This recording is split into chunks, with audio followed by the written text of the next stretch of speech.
The clock on the wall ticked past midnight, its hands moving with the quiet inevitability of time.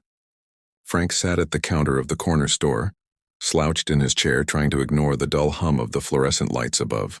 The night had settled in a deep silence save for the occasional car whizzing by outside. It was one of those shifts that felt like it would never end. He'd worked at the store for years ever since he'd dropped out of college to help his mom with bills. And for the most part, the job was uneventful, especially this late. But tonight something felt off.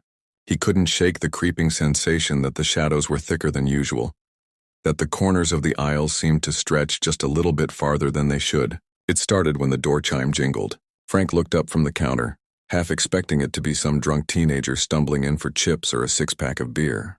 But the figure that stood there wasn't a teenager. It was a tall man, or at least it looked like one.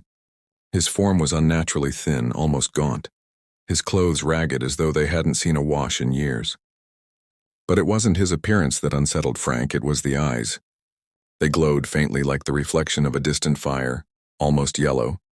They stared at Frank, unblinking, unmoving, as though they were trying to peer straight through him.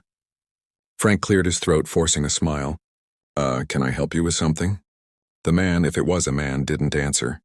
Instead, he stepped further into the store, his footsteps impossibly quiet on the linoleum floor. Frank's heart began to race, but he fought to keep his composure. "Sir," Frank repeated, "you need something?"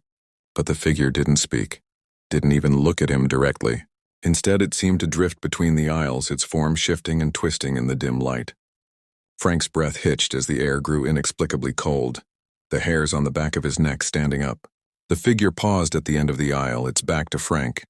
And then to Frank's horror, it slowly turned its head toward him, slowly, impossibly slow, as if savoring his fear. The smile that spread across the figure's face was wide, stretching far too much for a human face, its lips peeling back to reveal rows of jagged black teeth. Frank tried to stand, but his legs wouldn't move. He could feel his heart thumping wildly, but his body was frozen, as though the air around him had thickened into something solid.